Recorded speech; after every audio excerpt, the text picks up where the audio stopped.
Hey there, Mercedes here from PrettyWebz.com, and today we're going to go in depth into the gradient tool inside of Photoshop. So gradients are a smooth transition between colors and brightness. The gradient tool is a very versatile tool that can be used for a lot more than just laying down color. I know a lot of people think that it's just about color transition, but there's a lot more that you can get from this tool. I use this tool a lot for softening contours, color corrections, even masks, and I'll demonstrate some of this a little later. But first, let's go ahead and get the basics out of the way. So I have some layers already set up here that I'm going to use to demonstrate some of this stuff with, but I'm going to start here with my main gradient. For gradients, it doesn't matter the size of the document because the way you use the tool is what's going to dictate how big or widespread or the angle of the gradient. Document size doesn't matter, but just in case you wanted to know, 1920 by 1080, I'm at 72 resolution and I'm at 8-bit. A quick note about using 8-bit: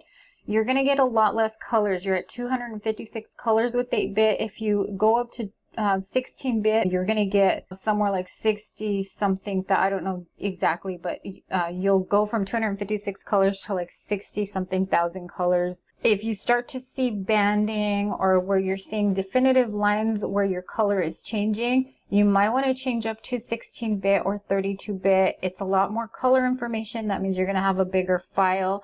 So that's really, something that you're going to have to think about. And another thing you might want to think about is your screen display. Sometimes you might have really good color, but your screen display is showing a banding that may not even be in the document itself. Okay, so now that I got that out of the way, let's go ahead and get started with the gradient tool.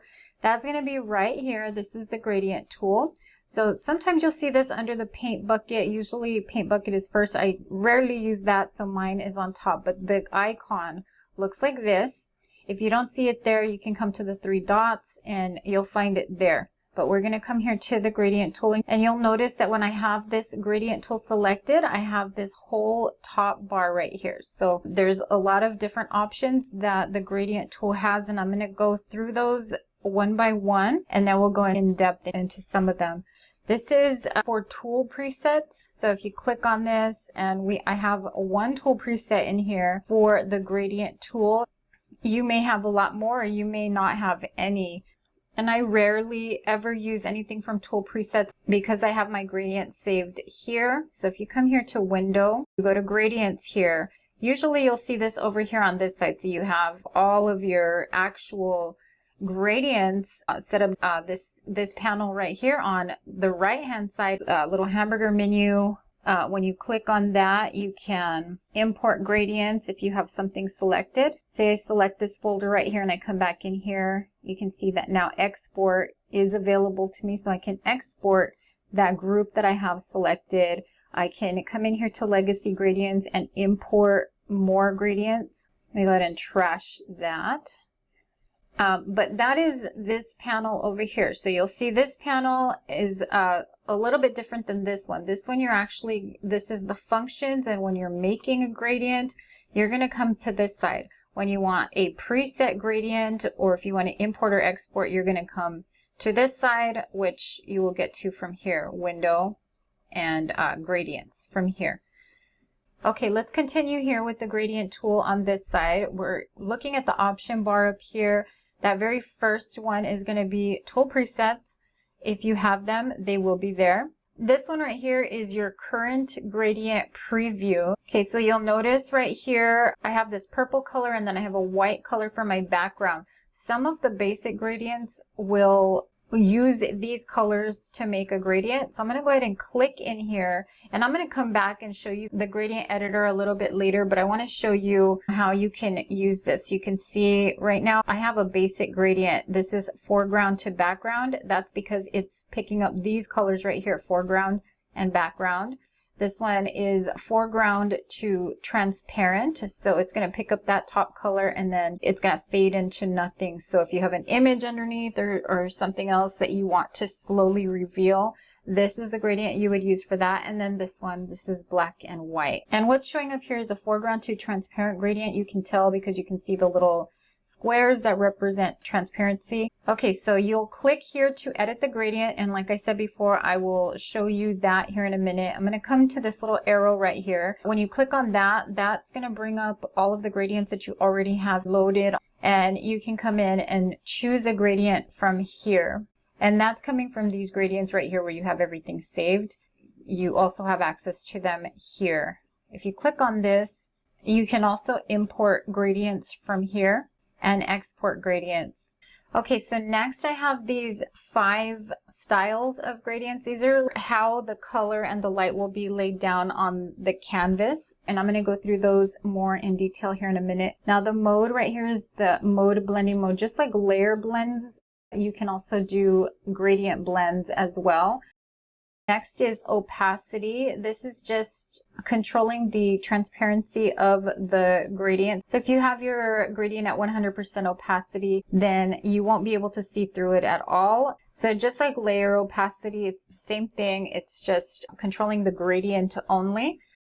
And then you have these. This is going to reverse how you lay down your gradient. Dither is just going to add a little bit of noise to the gradient, just in case you do have some banding. It's just going to disperse the color a little bit differently. And by default, dither is enabled. The same with transparency. If you have this checked, then this transparency is going to show up on your image. So I'm going to turn this one on, and I'm going to make our first gradient. So the way you make just a general gradient using this tool and the top bar right here is with your mouse, or with your trackpad, whatever you're using. You'll click, you see that little cursor right there, wherever you want it to start, you'll click there. That's going to dictate your beginning point. So you'll click and then you'll just drag across, and this right here is going to dictate the ending point. See how it went transparent across that heart? That's because those are the settings that we have here. If I uncheck transparency, and it's not going to make a difference to a gradient that I've already created. If you want to make changes here, you need to make them before you apply the gradient, otherwise it's not going to work. So I'm going to back out of that. It's added opacity here to this side because I turned off that transparency. I click it, it's back on. I take it off, and there's no longer transparency, so it's basically one color. I always keep dither and transparency on, just because it doesn't make sense to have a gradient that you've built in transparency to it and then remove it here. Those two, and of course you don't want banding ever, so the more help you have with that, the better. So the dither and transparency always stay on. Let's go back to the reverse. So I'm going to do this first. So remember, you start here, this is your starting, and this is your ending. And it's always going to go from left to right. So this is your starting point, this is your ending point. So we've got that in there. And now I'm going to click on reverse, and I'm going to do the same thing. Reverse just means that it's going to start with that transparent portion and then go into the opaque color. And you see how it's done that there. Of course, you could start here and do it that way, but you do have the option to reverse that. Now, another thing that you can do with just the general gradient is control the angle. So if I start my gradient here and I want it to end up here in the corner, that's going to give me a specific angle. So your angle is controlled by the click and drag. The amount of color, the amount of gradation, how big the gradient is, the scale of it is all controlled by that click and drag. We're going to go into other sections here where I'm going to show you you don't have that kind of control over your gradient. You'll actually have to manually set those, which can be good or bad. It just depends on how you like to work. Okay, so I'm going to back up here and go over these 5 tools. So I'm going to come here to the gradient, click right here just to choose a different. We'll just go with black and white for this one so that I can show you the differences between these. So the very first one is going to be the linear gradient. That's this first one. And if you don't know what these are, all you have to do is hover over it and it's going to tell you. So it'll give you that little label right there so you'll know what's what. For this first one, it's actually going to drag the color in a linear way. So it'll start with the black and end with the white. And any color in between that I had chosen will also be applied in that linear way, starting from this color and then moving on. So if I come in here and I add, and I'm going to go through this here in a minute as well, but I just want to give you an example. So I'm going to click OK. So now I have this black, purple, and white, and it's going to be applied in that linear way from black, purple, and white. The next one is a radial gradient. This one applies color from the center out, but you'll click and then just drag out, and it's going to apply this circle from the black inside, the purple, and then the white on the outside.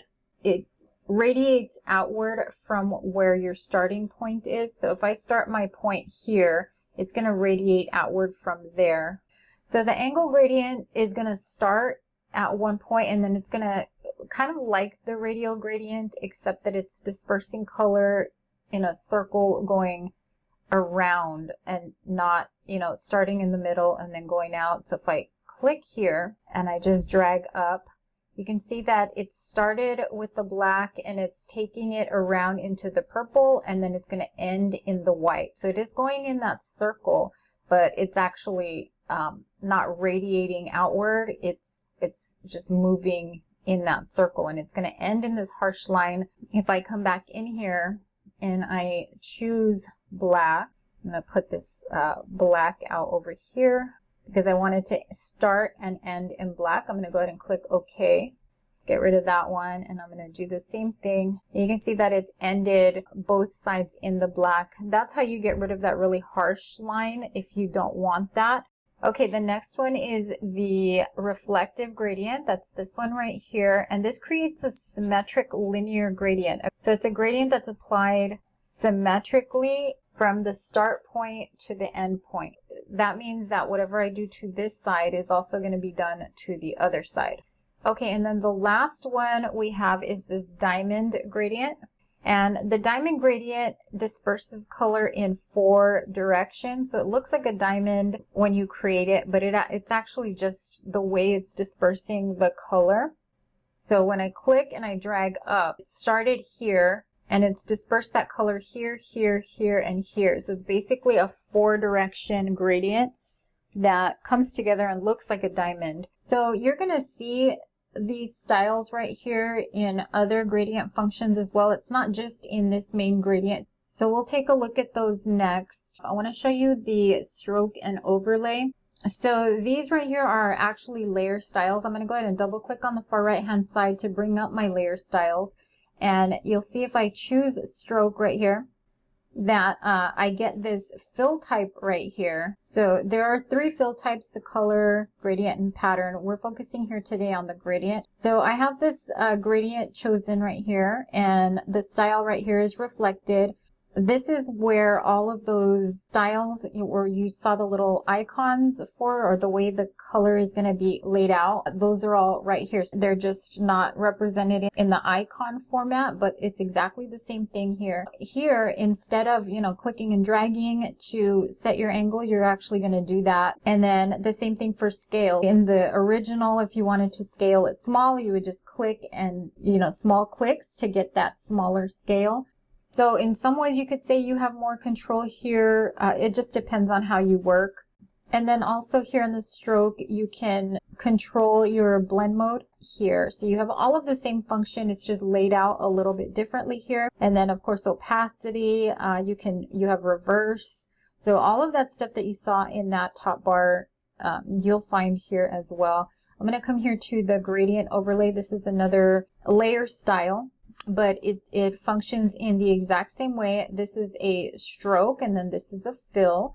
So we can come here, and by the way, this is a raster image. I'm going to show you how this is going to work with a shape as well, because it's pretty much the same thing, except that you're using shapes for this.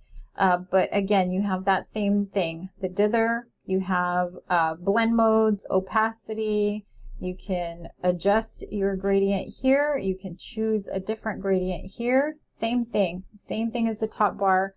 Reverse your gradient, choose a style, change your angle, your scale, all of that stuff can all be done here exactly the way that it's done in the main tool. So I'm still working with that heart raster image, and I'm going to go right back into those layer styles again.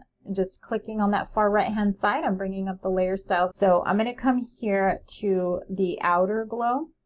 I'm going to choose that, and you can see how different this one is applied versus the way you would get it with a stroke. This one actually goes around the image. I'm going to make this bigger. I'm going to make my size bigger so that you can see that effect. So you can see how different this one is applied as a stroke versus the actual stroke. You have all the same functions, blend mode, opacity. You even have some noise, which is really helpful. You can adjust your size, and you even have more things like contour and stuff like that that you can work with in this one. The only thing that you do not have here are going to be the way it's applied. So it only applies like it wraps around the shape. It's not going to apply in a diamond shape or radial or do any of that stuff. It's just taking the shape of whatever the layer is and wrapping itself around that. Whereas with the stroke, you actually have these styles, angle, reflected, all of that. You're not going to have that here with the outer glow gradient. Now the same thing applies to the inner glow. You have that same option. You can come in here and choose gradient. Maybe I want this blue color, but you can see it's wrapping itself around the shape. So it's starting out here and then gradually coming in, and you can adjust your size. This works out really well for creating more multi-dimensional objects and things like that. You have all the same things that you had in the outer glow. That is all of the layer styles where you can use gradients. If I come here to the gradient tool, say I select this square right here, and I come here to the gradient tool, and I try to apply a gradient to that, it's not going to work because this is a shape, and this gradient tool works with rasterized images. So if you're working with a shape, you'll actually have to come into the shape tool. I'm going to press the letter U on my keyboard. That's going to bring up my shape tool options up here. And the way that I get there is I come here to the fill, and you have all of these options here. You can do color, gradient, or pattern. We're going to click on gradient. You can see I have all of those options that I got in the default gradient tool. If I come here to the stroke and I choose gradient there, I will have the same options for the stroke. Next, I want to show you how the gradient tool works with a mask. So I'm just going to bring those up together like that. And if I want this to look like a real reflection, like it's fading out, I'm going to add a layer mask to it. And then with the layer mask, I have this black color, and I'm on my layer mask right now. I'm going to come here to the gradient tool, and I'm going to choose just that basic black to white. Actually, that's foreground background, but that's what our foreground background color are at the moment, black and white. So I'm on my layer mask. So I'm going to make sure that I'm on that linear gradient, and I'm just going to click and drag it up. This is just the most obvious example. If you wanted to fade out corners, make some vignettes with it, or do other things like that, you can see how you can use this mask in order to do that. Okay, so there are other ways to add a gradient. The main one would be right here. If you come in here and click on gradient, that's going to actually add a gradient fill layer up here. Of course, you have all of these options like you had with that main gradient. I'm going to come in here because I want to show you how the gradient editor works. So if you're making your own gradients, this is where you need to be, the gradient editor. So I want to just show you these sections right here briefly. You'll have right here the name of the gradient, the type of gradient. We're going to start with solid, and then I'll show you examples of the other type here in a minute, and how smooth you want this gradient to be. And then you have your colors here. So I have this first color. You can see right here that opacity is grayed out, and I have the option to adjust my colors. I'm going to click there. That's going to open the color picker. I can pick any color, click OK. I can set it to a location. So this is 0%, and then right here would be 100%. So if I click and drag this, you can see how my location is changing. If you need to be very precise, you can adjust and set your location right there for each one of your stops, your color stops. So in order to add a new color, all I'm going to do is click right here on the color bar. Again, just come in here, choose another color, slide it around, you know, to figure out where I want that to be. Now you'll notice that I have this little diamond shape right here. That's gonna adjust the transition between these two colors. So say I want it to start transitioning right here, how that's changed right up here. But if I want just a very smooth transition, I'll just leave it at 50%. So this one right here is at 50% distance between these two colors. So I can keep going right here, adding colors. I don't even have to click on here. I can just double click right here, and that's going to also bring up that color picker. And click OK, do my adjusting, just set up my gradient in that way. And that's how the color stops work. Then you also have these right here. These stops on the top control opacity.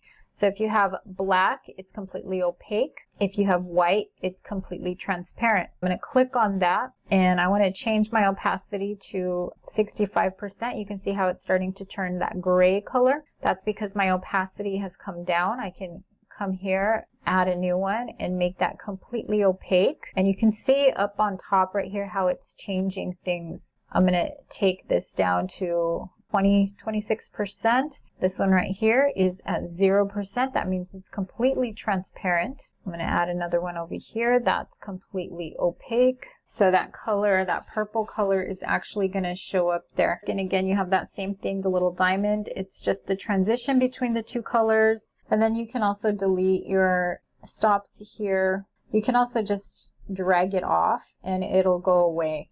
So the same thing for the color sliders, just drag it away and it'll disappear. You don't even have to press that delete button.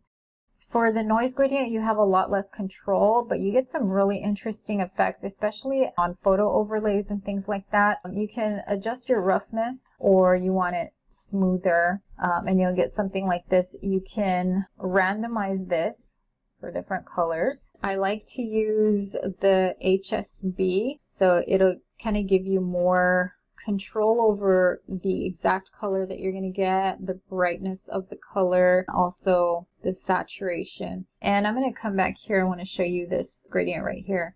And now that you kind of know what everything is, you get the idea of how they created this and why they did it in this way. So you have all of these colors right here, like rainbow colors on the bottom, and they only want it applied to this specific area, right? All of this is transparent. You got all of this transparent color. These are actually not even black. This is more like a very dark gray, so it's also a little bit transparent. And then over here you've got transparency again. That's because they want a band of colors. It's a very small strip of color.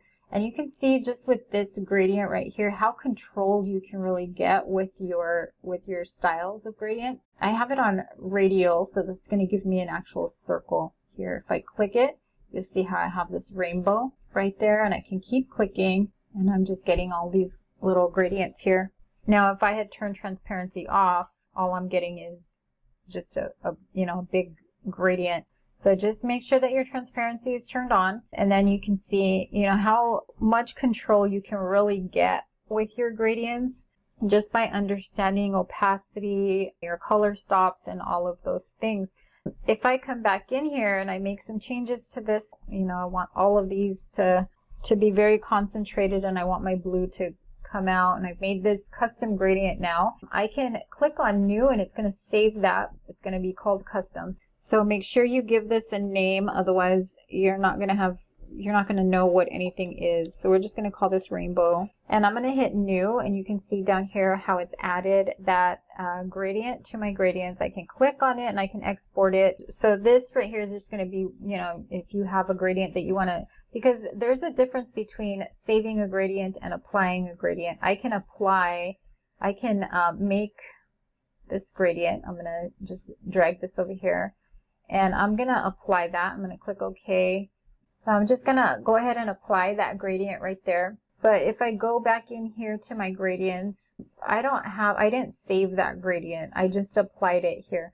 So there is a difference between saving and applying. You can make a custom gradient, apply it, and then you won't see it again. So you just make sure that you're saving them if you want to reuse them. So I think that just about covers gradients. Let me know down in the comments if there's something that I missed or something that you need more clarification on, and I'll definitely do another video for that. As always, visit PrettyWebz.com for more design resources and tutorials. Until next time, thanks for watching.